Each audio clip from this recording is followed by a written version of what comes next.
Kini Faisal telah ditetapkan menjadi tersangka dan telah diamankan di Polda Metro Jaya. Lalu bagaimana kita sebagai pengemudi kendaraan menyikapi aksi arogan? Haruskah kita berdiam diri karena pengemudi arogan hanya memikirkan diri sendiri, tidak memikirkan keselamatan pengguna jalan lain? Dan saat ini saya sudah terhubung dengan pakar safety driving. Sudah terhubung bersama Pak Jusri Pulubuhu. Selamat pagi Pak Jusri, salam sehat Pak. Selamat pagi Bang Reza, salam sehat juga. Selamat pagi Pak Jusri, sudah bisa mendengar saya dengan jelas?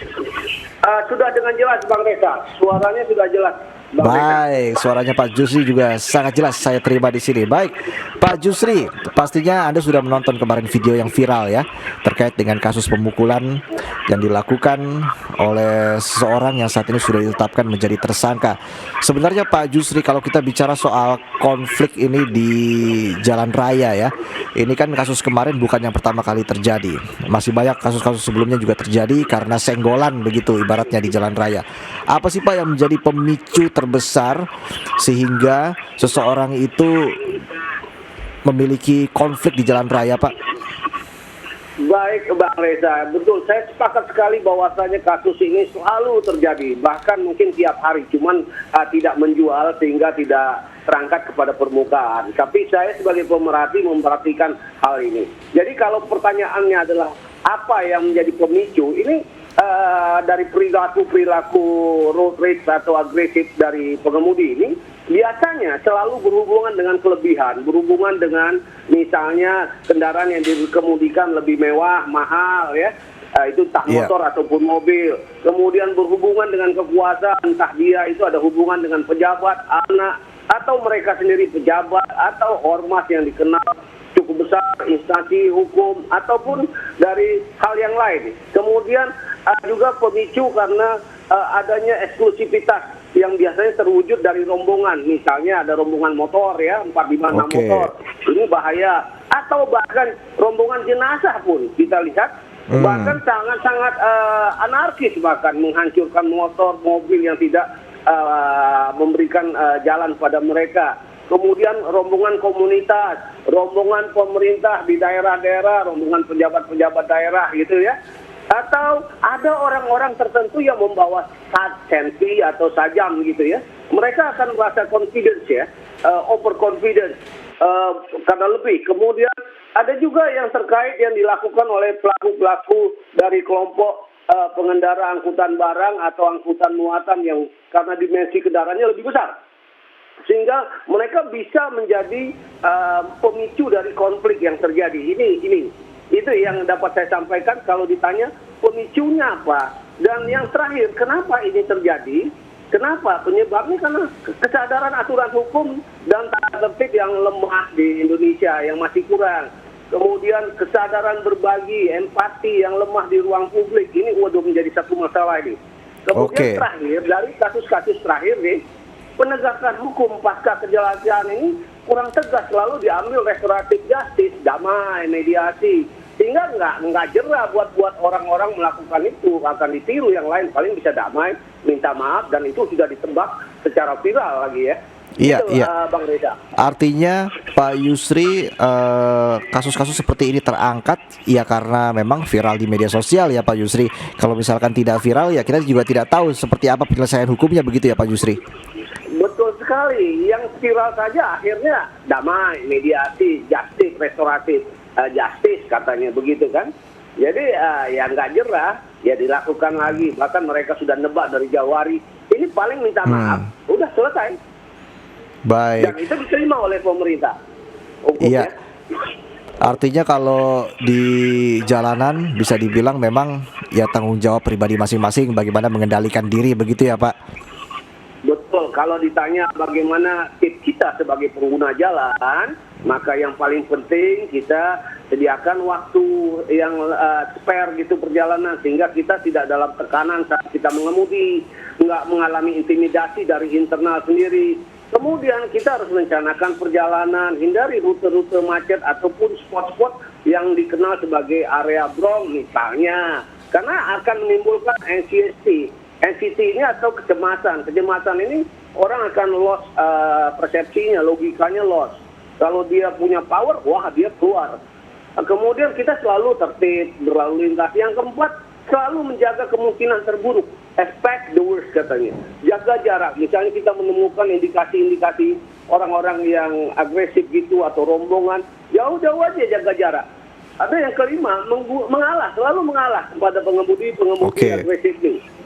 Itu paling penting karena kedua belah pihak akan rugi. Yang satu bonyok, yang satu masuk kasus hukum misalnya ya.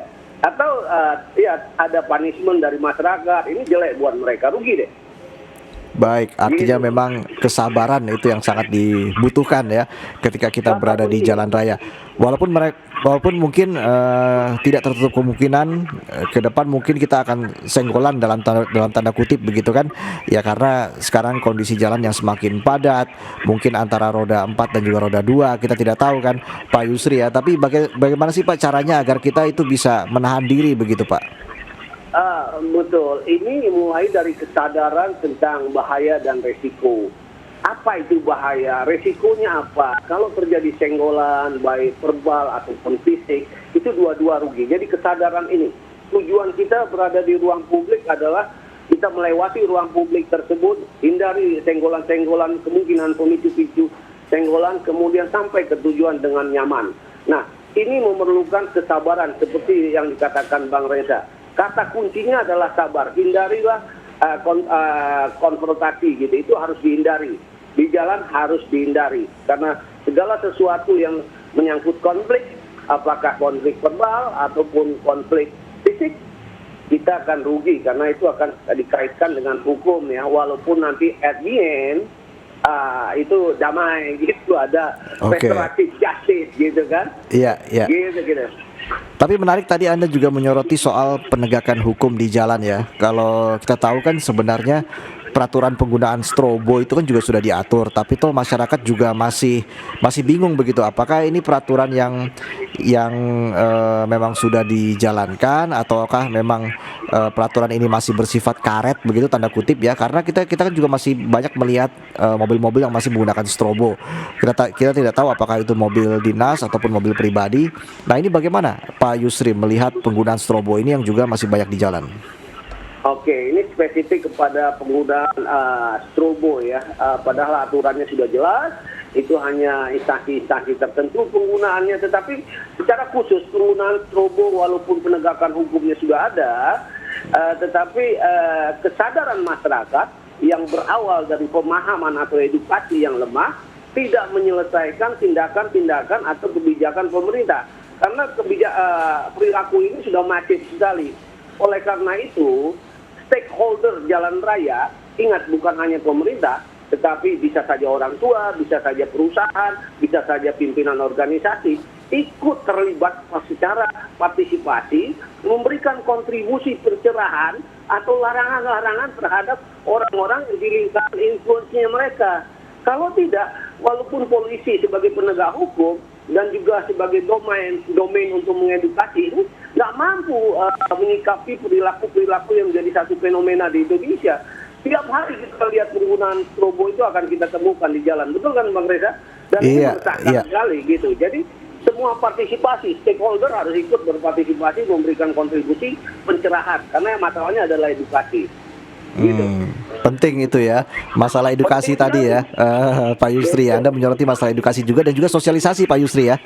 Pasti edukasi sosialisasi, karena edukasi itu adalah bagian dari sosialisasi untuk upgrading daripada knowledge, kognitif, pengetahuan dari para stakeholder di jalan raya. Karena saya sangat yakin akan sulit sekali untuk kita membenahi masalah karakteristik atau perilaku mengemudi di jalan raya di Indonesia, karena begitu masifnya pengguna jalan dan begitu masifnya para pengguna yang tidak tertib ini tidak bisa dibereskan oleh polisi saja.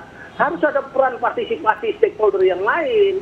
Departemen punya kontribusi, pendidik punya kontribusi, orang tua, pemimpin ormas, pemimpin instansi departemen punya kontribusi, baru bisa beres. Kalau enggak, sampai kapanpun saya akan sanksi karena kita dari awal sudah kacau. Oke. Begitu. Oke, baik. Jadi dari sumbernya penegakan hukumnya itu harus jelas dulu ya, Pak Yusri ya. Betul, itu terakhir harusnya edukasi tadi, sosialisasi tadi, kemudian ketika orang sudah aware, baru kita hajar dengan law enforcement yang tegas, penegakan hukum yang tegas tanpa pengecualian. Tapi kalau kita melakukan dengan penegakan hukum terlebih dahulu, maka orang akan kucing-kucingan karena orang tidak sadar. Mereka akan menganggap aturan tersebut hanya berlaku kalau ada polisi. Begitu. Kalau nggak ada polisi ya ajar aja bleh kalau begitu. Oke, baik.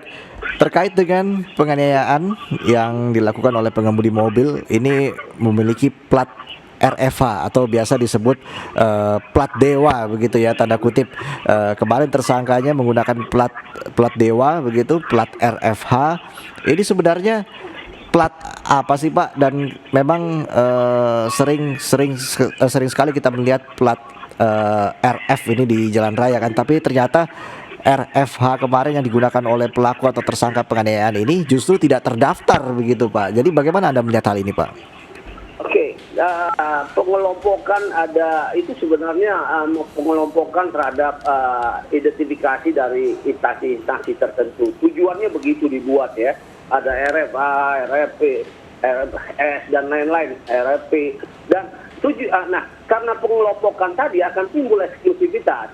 Kalau eksklusivitas atau itu ada kredit, ada image menyangkut power, maka ini akan mudah dijadikan abuse of power oleh para pengguna plat nomor tersebut. Harusnya apapun alasannya jangan kita memicu membuat sesuatu kelompok. Harusnya setiap kita tahu jalan adalah ruang publik milik bersama, tidak ada pengecualian. Dengan alasan apapun jangan membuat pengelompokan karena kalau pengelompokan itu identik dengan satu instansi, satu power, ini akan terjadi abuse of power. Abuse of power ini yang terjadi seperti ini. Orang akan menggunakan penyalahguna kekuasaan ya, image dan lain-lain. Saya rasa ini juga menjadi salah satu problema yang harus dipecahkan oleh pemerintah. Saya nggak setuju dengan pengelompokan tersebut. Akhirnya akan terjadi abuse of power begitu. Dan faktanya sering sekali mulai bodong, mulai yang tidak sesuai, tidak dipergunakan oleh oknum tersebut dan lain-lain ya. Bahkan mengerikan lah. Dan ini akan mengerikan. Harusnya kita berpikir tidak membuat eksklusivitas di jalan kecuali terkait dengan Undang-Undang Lalu Lintas 22/2009 ada 7 kelompok prioritas tadi. 7 kelompok prioritas itu tidak diidentikan dengan simbol-simbol tertentu, hanya dilakukan ada pengawalan, sudah begitu beres kan, sehingga masyarakat pun tahu nggak kita sama-sama haknya. Dan mereka yang menggunakan itu pun plat-plat yang dikenal sebagai selama ini sebagai plat dewa itu tidak merasa langsung menjadi overact gitu, overacting gitu. Dan seenaknya aja di jalan begitu ya. Benar. Atribut itu kan menimbulkan eksklusivitas. Kalau atribut itu dikenal sebagai power credit gitu, ya akhirnya ada abuse of power. Baik. Gitu. Baik, kita harapkan masyarakat semakin tertib di jalan, semakin patuh hukum dan harus sabar begitu ya Pak Yusri ya, menghindari konflik-konflik yang muncul, senggol-senggolan di jalan raya begitu ya Pak Yusri. Setuju sekali Bang Reza, setuju sekali. Itu yang sulit untuk kita implementasikan seperti yang tadi. Sabar, menghindari konflik itu susah sekali. Lebih-lebih kalau kita mengalami intimidasi oleh problem-problem lain. Problem kerjaan atau apa saja pada saat kita berada di jalan raya. Dan ini gampang sekali, rentan sekali kita bersenggolan dalam konteks ini. Baik, terima kasih atas pencerahannya Pak Jusri Pulubuhu, pakar safety driving, sudah bergabung bersama kami pagi ini di Morning Traffic. Dan